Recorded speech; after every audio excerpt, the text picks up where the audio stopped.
नमस्कार, जोहार। मैं आपका योगेश योगी सर आपके अपने यूट्यूब चैनल अपना क्लासरूम में स्वागत करता हूं। दोस्तों, अब परीक्षा नज़दीक है। 2 मई का डेट निर्धारित हो चुकी है। जेपीएससी ने तमाम जो उपायुक्त महोदय हैं उन्हें आदेश दे चुके हैं या उनसे रिक्वेस्ट कर चुके हैं। उनको लेटर जारी कर दिया गया है कि कोविड को मद्देनज़र रखते हुए आपके यहाँ कितनी सीटें हैं जहाँ पर परीक्षा में ऑर्गेनाइज कर सकूँ, उन सीटों का डिटेल, उन स्कूलों का डिटेल आप हमें प्रदान करें। तो देखिए, ये तो जेपीएससी अपना काम कर रही है एक तरफ से, हालांकि दूसरी तरफ आपका जो केस हुआ है वो अभी डबल बेंच में जा चुकी है। अगर केस का कोई सुनवाई नहीं होता है इन द केस, जैसे कि पिछली जेपीएससी में हुई थी, केस की सुनवाई ही नहीं हुई, केस अटकी हुई रह गई और जेपीएससी ने परीक्षा ले ली। परीक्षा लेने के बाद रिजल्ट भी घोषित कर दी, रिजल्ट घोषित करने के बाद ज्वाइनिंग भी करवा दी। तो यहाँ कुछ भी हो सकता है दोस्तों।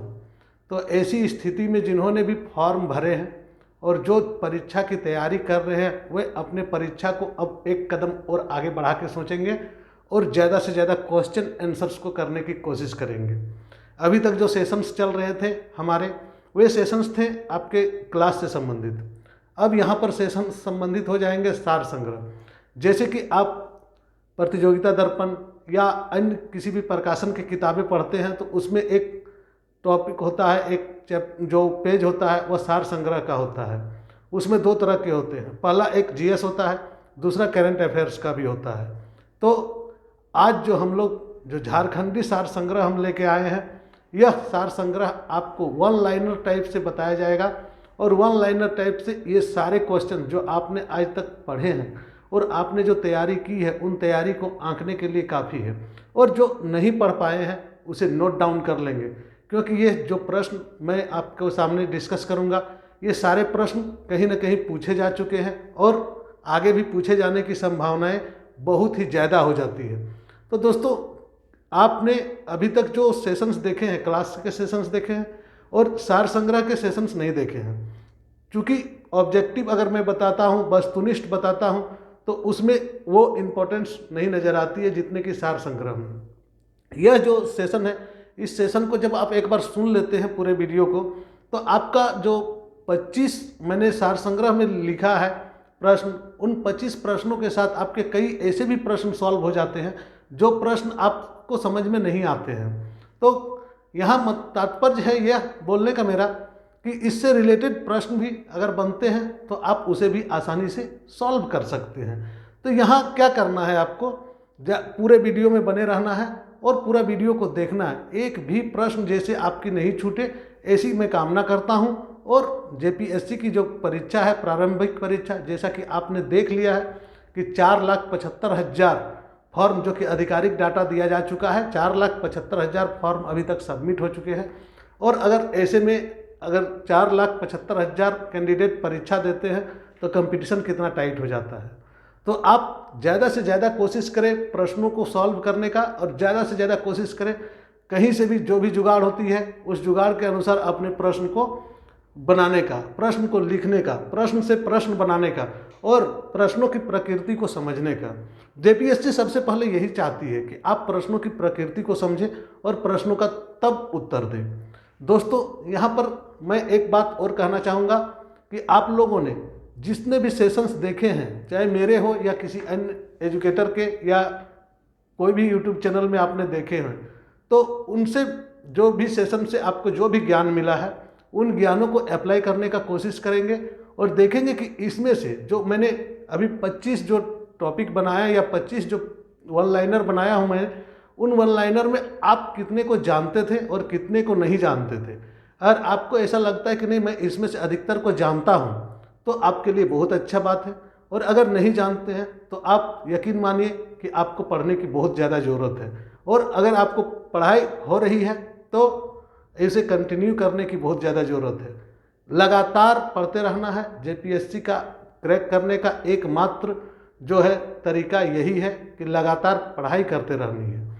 उसके बाद मैं आता हूं आज के झारखंडी सार संग्रह। इसे हम कहते हैं झारखंडी सार संग्रह। मैंने अपना पर्सनल नाम दिया है क्योंकि देखिए सारे चैनल्स अपने अपने अनुसार कुछ ना कुछ करवा ही रहे हैं और आप लोग उसका फ़ायदा ले रहे हैं।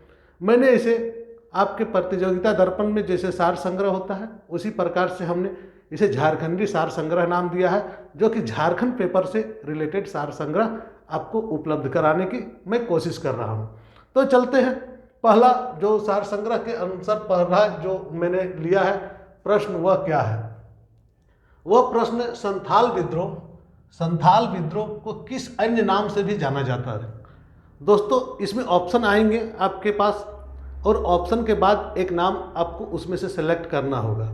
मैंने यहाँ पर वन लाइनर कर दिया है ताकि आप इसे रट्टा मारें और जब भी आपका वहाँ पर ऑप्शन में आए तो आप तुरंत उसका जवाब दे सके। तो इसका एक और नाम है दोस्तों हुल विद्रोह। इसे हुल विद्रोह के नाम से भी जाना जाता है। और हुल विद्रोह कहने का मतलब क्या हो जाता है कि 1855 का विद्रोह जो सिद्धू कान्हू ने चलाया था, यानी कि संथाल विद्रोह जो 1855 में चला था, सिद्धू कान्हू के नेतृत्व में उस आंदोलन के बारे में यहाँ बात हो रही है। यानी कि कितने क्वेश्चंस हो गए, एक लाइन में 3 क्वेश्चंस। पहला तो सिद्धू कान्हू जान लिए संथाल विद्रोह का, 1855 में हुआ था जान लिए, हुल विद्रोह इसका नाम है यह भी जान लिए। इसी प्रकार से प्रश्नों का सॉल्यूशन किया जाता है।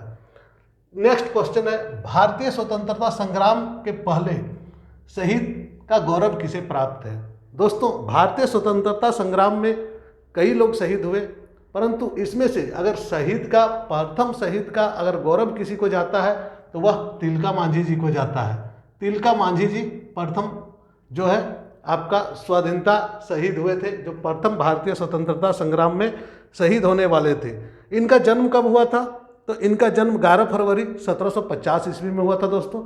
11 फरवरी 1750 ईस्वी में, यानी कि यहाँ पर 11 फरवरी 1750 ईस्वी भी आप याद रखेंगे। और तिलकपुर ग्राम में हुआ था, जैसा कि आप लोग सभी जानते हैं, यह तिलकपुर ग्राम में हुआ था। इनका जो आपका जन्म तिलकपुर ग्राम में हुआ था, तिलका मांझी के नाम से ये जाने जाते हैं और इनका जन्म 11 फरवरी 1750 में हुआ था। इसी प्रकार से आप प्रश्नों को चर्चा करते जाएंगे। नेक्स्ट प्रश्न है 1857 के समय रामगढ़ बटालियन का मुख्यालय कहाँ हुआ करता था। तो 1857 की जो क्रांति हुई थी उस दौरान कहा जा रहा है कि रामगढ़ मुख्यालय जो था, उस रामगढ़ का जो बटालियन था उसका मुख्यालय कहाँ था। तो दोस्तों उसका मुख्यालय था रामगढ़ बटालियन का रांची में। रांची में इसका मुख्यालय था और रांची से यह जो विद्रोह हुआ था वह बहुत ही ज़बरदस्त तरीके से हुआ था। लेकिन झारखंड में अगर सबसे पहले अगर विद्रोह का प्रारंभ हुआ था तो वह 12 जून 1857 को 12 जून 1857 को रोहिणी देवघर से प्रारंभ हुआ था। और देवघर से प्रारंभ होने के बाद यह रांची में जो हुआ वह 12 जून के बाद रांची में आया। और किस प्रकार से यह आंदोलन बढ़ा था इस बारे में मैं 1857 में झारखंड जो टॉपिक पढ़ाया हूँ उसमें बहुत बढ़िया से बता दिया हूँ। तो यहाँ रांची इसका सही आंसर होगा दोस्तों। नेक्स्ट है सिंहभूम में सिंह वंश। सिंहभूम में सिंह वंश की पहली शाखा के संस्थापक कौन थे। सिंहभूम में सिंह वंश की पहली शाखा के संस्थापक कौन थे। तो ये थे काशीनाथ सिंह जी। ये कौन थे, काशीनाथ सिंह जी ने सिंहभूम में पहली सिंह वंश की संस्थापक की थी। इस शाखा का संस्थापक सदस्य काशीनाथ सिंह जी को याद रखेंगे। नेक्स्ट है कि पारसनाथ की पहाड़ी किस पठार का हिस्सा है। तो दोस्तों यह झारखंड की ज्योग्राफी से है और यह भी मैं पढ़ा चुका हूँ, क्योंकि यह गिरिडीह के पठार से है। और आप लोग जानते हैं कि पारसनाथ जैन धर्म के लिए बहुत ही महत्व रखता है। इसका सर्वोच्च शिखर को सम्मेद शिखर कहते हैं और इसकी ऊंचाई गहराई क्या क्या है इस बारे में मैं चर्चा कर चुका हूँ। दामोदर वैली कॉरपोरेशन किन 2 राज्यों की संयुक्त परियोजना है। नेक्स्ट प्रश्न है दामोदर नदी घाटी जो है वह किस जो है राज्य का किन किन राज्यों की 2 संयुक्त परियोजना है। तो दोस्तों यह जो संयुक्त परियोजना है और झारखंड और पश्चिम बंगाल की संयुक्त परियोजना है। झारखंड और पश्चिम बंगाल की संयुक्त परियोजना है और यह भारत का प्रथम बहुउद्देशीय नदी घाटी परियोजना के रूप में इसे जाना जाता है। यह झारखंड की नहीं पूरे भारत की प्रथम बहुउद्देशीय नदी घाटी परियोजना के नाम से जाने जाता है, जो कि 1952 में इसकी स्थापना भी हुई थी और 1952 में यह काम हुआ था। ठीक है, नेक्स्ट जाते हैं दसम जलप्रपात। दसम जलप्रपात किस नदी पर स्थित है? तो दसम जलप्रपात कांची नदी पर स्थित है, जो कि कांची रांची में है। दसम जलप्रपात कहाँ है? कांची नदी पर है। और कांची कहाँ है? रांची में है। तो रांची जिले का कांची नदी में दसम जलप्रपात है। रांची जिले का कांची नदी में दसम जलप्रपात है, ये याद रखेंगे। नेक्स्ट जाएंगे झारखंड का शिमला। देखिए ये उपनाम है, और झारखंड का शिमला किसे कहा जाता है?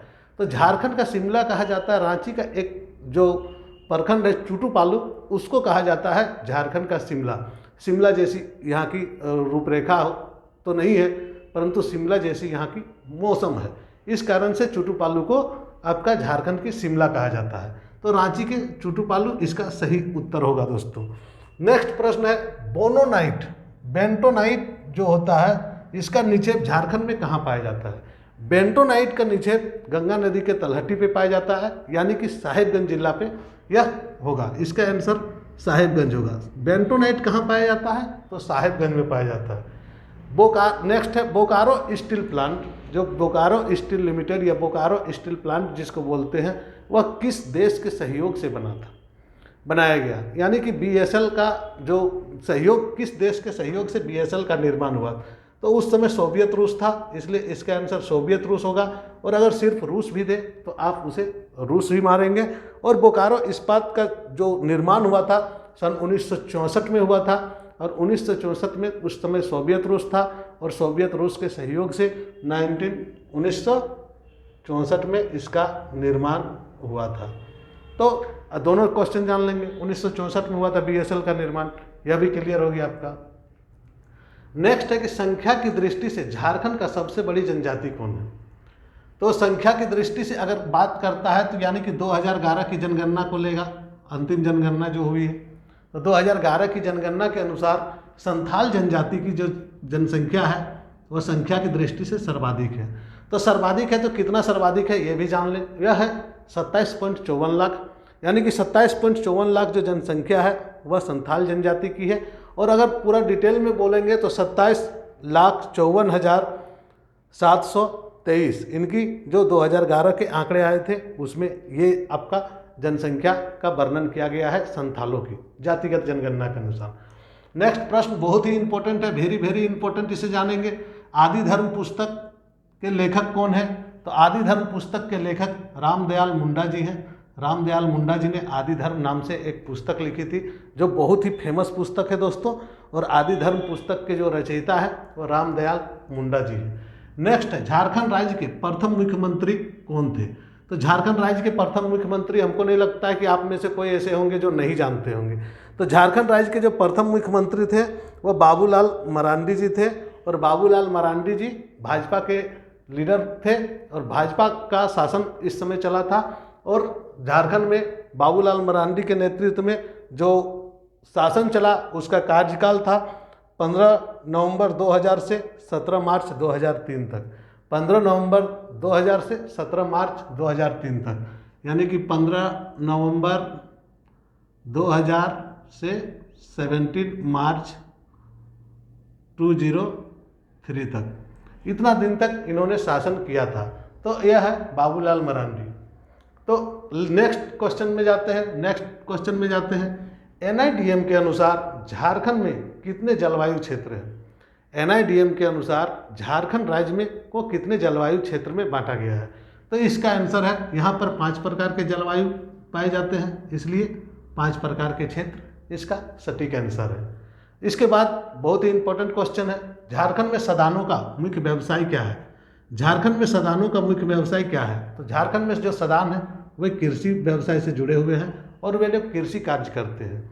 दोस्तों जो सार संग्रह बनाया जाता है, मुख्य रूप से सार संग्रह में सारे टॉपिक को लिया जाता है, और जहाँ से प्रश्न ज़्यादा से ज़्यादा आते हैं उसको लिया जाता है। तो मैंने भी कोशिश वही की है, ज़्यादा से ज़्यादा जो प्रश्न लिए गए हैं वह जो प्रश्न आते हैं उसी से लिए गए हैं, और उसी प्रकार के प्रश्न को मैं सार संग्रह बना के आपके पास लाया हूँ। कजली एक प्रकार का गीत है, कब गाया जाता है? कजली क्या है? गीत है, और यह कब गाया जाता है? मूलतः यह वर्षा ऋतु में गाया जाता है, जब हम लोग धान का रोपा करते हैं उस समय कजली गाया जाता है, जो कि सावन भादो की महीने में गाया जाता है। ठीक है, सावन भादो महीना अगर ऑप्शन में रहेगा तो आप सावन भादो मारेंगे, और अगर ऋतु रहेगा तो आप इसे वर्षा ऋतु में टिक मारेंगे। क्लियर है। नेक्स्ट है मैथन डैम कब और किस नदी पर बनाया है। दोस्तों मैथन डैम का निर्माण 1958 में हुआ था और 1958 में यह बराकर नदी में बनाया गया डैम है। 1958 में बराकर नदी में बनाया गया यह डैम है जिसका नाम मैथन डैम है। ठीक है, क्लियर। नेक्स्ट है झारखंड में किस शहर को खदानों का शहर कहा जाता है। धनबाद वाले सोचेंगे कि यह धनबाद को कहा जाता होगा क्योंकि सबसे ज़्यादा कोयला का खदान धनबाद में है, परंतु नहीं, झारखंड में जो खदानों का शहर कहलाता है वह है जमशेदपुर। दोस्तों यह जमशेदपुर है क्योंकि यहाँ पर खनन का कार्य बहुत पहले से चलता आ रहा था JRD टाटा जी के नेतृत्व में, तो यह जमशेदपुर होगा। नेक्स्ट जयपाल सिंह, बहुत ही इंपॉर्टेंट है। जयपाल सिंह के सांस्कृतिक गुरु कौन थे। जयपाल सिंह जी के सांस्कृतिक गुरु कौन थे। तो जयपाल सिंह जी के सांस्कृतिक गुरु थे सुकरापहान। जयपाल सिंह जी के सांस्कृतिक गुरु जो थे वह सुकरापहान थे। और जयपाल सिंह को आप जैसे कि जानते हैं, उनका जन्म 3 जनवरी 1903 ईस्वी में खूंटी के टकरा गांव में हुआ था। 3 जनवरी 1903 ईस्वी में खूंटी के टकरा गांव में हुआ था। और जयपाल सिंह के जो गुरु थे सांस्कृतिक गुरु वह सुकरापहान थे। कोल जनजाति में, नेक्स्ट है कोल जनजाति में वधू मूल्य, जो लड़की विवाहित होती थी उसका मूल्य दिया जाता था और अभी भी दिया जाता है, उसे क्या कहते हैं। वधू मूल्य को क्या कहते हैं। तो वधू मूल्य को पोटे कहा जाता है। कोल जनजाति में वधू मूल्य को पोटे कहा जाता है। वधू मूल्य को पोटे कहा जाता है। तो यहाँ इसे याद करेंगे कि पोटे वधू मूल्य है कोल जनजाति का। नेक्स्ट प्रश्न है उत्तरी कोयल किसकी सहायक नदी है। उत्तरी कोयल किसकी सहायक नदी है। उत्तरी कोयल जो है वह सहायक नदी है किसकी, तो सोन नदी की सहायक नदी है। किसकी सहायक नदी है दोस्तों, सोन नदी की सहायक नदी है। तो उत्तरी कोयल जो नदी है वो सोन नदी की सहायक नदी है और जब वो पिस्का रांची से निकलती है, जैसा कि हमने पढ़ाया था अपवाह तंत्र में, या पिस्का जो है रांची का वहाँ से निकलती है और सोन नदी के साथ जाके मिलती है, तो यह सोन नदी की सहायक नदी कहलाएगी। नेक्स्ट है प्रश्न झारखंड लोक सेवा आयोग जिसे JPSC कहते हैं, जिसकी आपने फॉर्म भरी है, इसका गठन कब हुआ था। दोस्तों 2002 में इसका गठन हुआ था। 2002 में झारखंड लोक सेवा आयोग का गठन कब हुआ था, 2002 में। और 2002 में, और इसका मुख्यालय कहाँ है आप लोग सभी जानते हैं, रांची में। तो JPSC का गठन 2002 में हुआ था और इसका मुख्यालय रांची में हुआ था, रांची में है। अब नेक्स्ट प्रश्न देखेंगे झारखंड का सबसे बड़ा संसदीय क्षेत्र कौन सा है। विधानसभा क्षेत्र नहीं पूछा गया, सबसे बड़ा संसदीय क्षेत्र कौन है यह इसमें हमने लिया है, तो यह सिंहभूम है। सिंहभूम संसदीय क्षेत्र सबसे बड़ा संसदीय क्षेत्र है। झारखंड का जो सिंहभूम है वह सबसे बड़ा संसदीय क्षेत्र है। और सिंहभूम के साथ में हमें छोटा संसदीय क्षेत्र भी जानना होगा, तो सबसे छोटा संसदीय क्षेत्र कौन सा है आप लोग जानते होंगे, चतरा। चतरा सबसे छोटा है और सिंहभूम सबसे बड़ा संसदीय क्षेत्र के रूप में जाना जाता है। एक मेला का नाम इसमें लिया गया तुर्की मेला। तुर्की मेला का आयोजन कहाँ किया जाता है, तो मतलब जिले का नाम पूछा गया है कि तुर्की मेला का आयोजन किस जिले में किया जाता है, या तुर्की मेला का आयोजन कहाँ किया जाता है। तो तुर्की मेला का आयोजन चाईबासा में होता है। दोस्तों तुर्की मेला का आयोजन चाईबासा में होता है। नेक्स्ट है गोड़ाइत जनजाति। जो गोड़ाइत जनजाति है, गोड़ाइत जनजाति का मुख्य निवास स्थल कहाँ है, तो गोड़ाइत जनजाति का निवास स्थल कहाँ है इस बारे में पूछा गया है। तो सबसे ज़्यादा संख्या में जो गोड़ाइत जनजाति है वह रांची में निवास करते हैं और रांची के क्षेत्रों में इनका निवास स्थान है और रांची में ये लोग बहुत ही बहुतायत में पाए जाते हैं। तो आज के सेशन में आपको हमने जो सार संग्रह बताया वह सार संग्रह है 25 महत्वपूर्ण पॉइंट्स का, और यह 25 महत्वपूर्ण पॉइंट्स आपके जीवन में क्या मायने रखते हैं यह आप हमें कमेंट करके बताएंगे। और आप इसमें से कितने ऐसे थे जिसे आप जानते थे और आप कितना स्कोर कर पाएंगे अगर ऐसे 25 प्रश्न आपके सामने आ जाते हैं। तो यहाँ बातें हो जाती है सब्सक्राइबर्स की और लाइव क्लासेस की। तो मैं आपको बता देता हूँ कि हमारे सब्सक्राइबर्स बहुत सारे हो गए और लाइव क्लास जितना होना चाहिए सब्सक्राइबर उससे ज़्यादा ही हो चुका है, परंतु मैं अभी लाइव क्लास नहीं दे पा रहा हूँ, क्योंकि मुझे भी फुर्सत नहीं है। और दूसरी बात है कि मैं अभी एक इंस्टीट्यूट से जुड़ चुका हूँ, और उस इंस्टीट्यूट का नाम है AAA स्मार्ट इंस्टीट्यूट, जो कि राजगंज में है। वहाँ पर JPSC से संबंधित समान समस्याओं का समाधान भी किया जाता है, और क्लासेस भी रेगुलर चल रहे हैं। मेरे जैसे कई और टीचर हैं जो अन्य सब्जेक्ट को पढ़ा रहे हैं और बहुत ही बढ़िया परफॉर्म कर रहा है। सारे माध्यम वहाँ डिजिटल हैं, और डिजिटल माध्यम से आपकी तैयारी कराई जाती है, आपके डाउट्स क्लियरेंस कराए जाते हैं। और अगर किसी भी प्रकार का, आज कोरोना का सिचुएशन अगर बढ़ता है, तो वहाँ से आपकी लाइव क्लासेस भी ली जा सकती है, ऐसी व्यवस्था वहाँ पे है। तो दोस्तों, आप चाहें तो मुझसे जुड़ने के लिए अपना क्लासरूम तो है ही, इसके अलावे भी आप अगर आसपास के लोकल हैं तो आप हमारे इंस्टीट्यूट से भी संपर्क कर सकते हैं, वहाँ से भी क्लासेस आप ले सकते हैं। लेकिन हाँ, बस अंतर यही है कि वहाँ आपको फ़ी पे करके क्लास ज्वाइन करनी है, और यहाँ आप फ्री में क्लास करते हैं। बस बेसिक डिफरेंस यही है।